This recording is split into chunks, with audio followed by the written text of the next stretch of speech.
చూడు తాత్కాలికంగా ఉత్తరప్రదేశ్లో జరిగినటువంటి అతి భయంకరమైనటువంటి ప్రమాదం.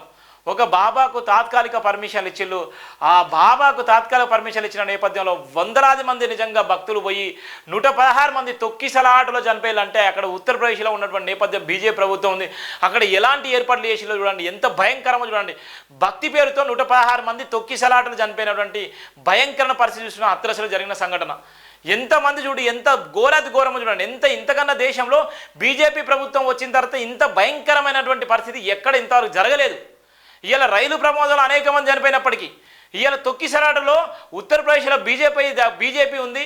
అక్కడ ఢిల్లీకి దగ్గరగా ఆనుకొని ఉన్నటువంటి నేపథ్యంలో 116 మంది చనిపోయిలో ఇప్పటికే చాలామంది కూడా క్షతగాత్రలో ఉన్నటువంటి నేపథ్యం ఉంది. వాళ్ళకు రాష్ట్ర ప్రభుత్వం కూడా 2 లక్షలు కూడా ఎక్స్గ్రేషియా చెల్లించిన నేపథ్యం ఉంది. ఇంకా ఎంతమంది చనిపోతారో, ఎంతమంది ఇంకా శవాలుగా ఉన్నాయన్న నేపథ్యంలో కూడా ఉన్నటువంటి నేపథ్యం ఉంది. ఇది బీజేపీ పాలనలో ఉన్నటువంటి పరిస్థితి. యూపీలోని హత్రా జిల్లాలో ఘటన, ఆధ్యాత్మిక ప్రోగ్రాంలో తొక్కిసలాట, మృతుల్లో మహిళలే అధికం. రాష్ట్రపతి ప్రధాని దిగ్బంధి. మృతుల కుటుంబాలకు 2 లక్షల ఎక్స్గ్రేషియా, క్షతగాత్రులకు 50,000 యూపీ సీఎం. ఆసుపత్రి ఆవరణలో మృతదేహాలు, క్షతగాత్రులు. ఎంత బాధాకరం పాపం. ఎందుకోసం పోయిళ్ళు వాళ్ళు, ఏ జీవితం కోసం పోయిళ్ళు, దేనికోసం పోయిళ్ళు చూడండి. ఎంత బాధాకరం అంటే అంత బాధాకరం. హత్రాస్లో జరిగిన సంఘటన. హత్రాస్లో గతంలో కూడా ఒక మహిళపై అతి దారుణంగా, దళిత బిడ్డపై దారుణం కూడా జరిగింది. ఇల్లును తగలబెట్టి చంపేసిన సంఘటన. అదే జిల్లాలో మళ్ళా ఇంత బాధాకరమైన సంఘటన. దేశవ్యాప్తంగా ఒక సంచలనం సృష్టించిన నేపథ్యం హత్రాస్ జిల్లా. ఇలా హత్రాస్లో కూడా ఇంత భయంకరంగా 116 మంది దుర్మరణం. చూడు ఎంత దారుణమో. ఎడిపోతుందంటే ఇలా వీళ్ళ పరిస్థితులు అందరూ పేదవాళ్ళలే.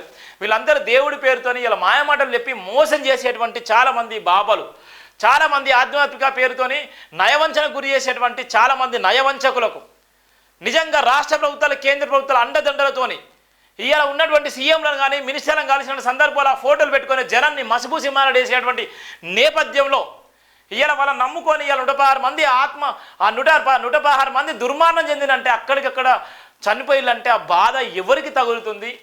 ఈ దేశంలో ఉన్నటువంటి ప్రతి ఒక్కరికి ఆ బాధ అర్థం కాదా? ఇవాళ తెలంగాణ రాష్ట్రంలో ఒక రైతు ఆత్మహత్య చేసుకుంటే తెలంగాణ రాష్ట్రం అంతా ఇవాళ కన్నీళ్లు పెట్టేటువంటి నేపథ్యం ఉంది. 116 మంది తొక్కిసలాటలో చనిపోతే ఆ బాబాను నిజంగా ఉరిదీస్తారా, లేకపోతే ఆ బాబాకి ఇచ్చినటువంటి పర్మిషన్ ఆ పోలీస్ అధికారులు సస్పెండ్ చేస్తారా? ఇవాళ 116 మందితో పాటు వాళ్ళ జీవితాలను ఏం చేస్తారు? ఎంత ఘోరం చూడు. వాళ్ళ పాపం ఎవరికి తగలాలి? దేశ ప్రధానికి తగులుతుందా, లేకపోతే అక్కడ యూపీ సీఎం ఆదిత్యనాథ్ తగులుతుందా, అక్కడ ఉన్నటువంటి పోలీస్ అధికారులు తగులుతుందా? ఎంత బాధాకరం. చిన్నపిల్లల సైతం కూడా తొక్కిసలాటలా ఊపిరాడక చనిపోయారు వాళ్ళందరూ.